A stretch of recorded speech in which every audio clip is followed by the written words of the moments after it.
motorcycles, speed is easy. Thanks to their extremely lightweight and lack of crash structures, even tiny engines can get a bike up to speed very fast. This 1970s drag bike, though, takes motorcycle speed to a completely different level.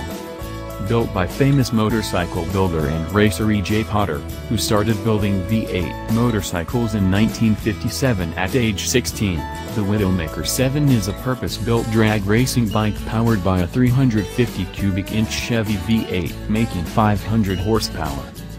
Visually, the bike is all-engine.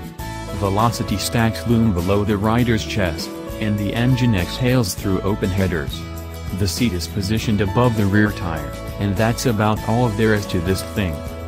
In 1973 the Widowmaker 7 was confirmed as the fastest motorcycle on Earth by Guinness Book of World Records, recording an 8.68-second 1/4 mile run at 172 miles per hour. Obviously it's been dethroned since then, but it's still a cool piece of two-wheeled history.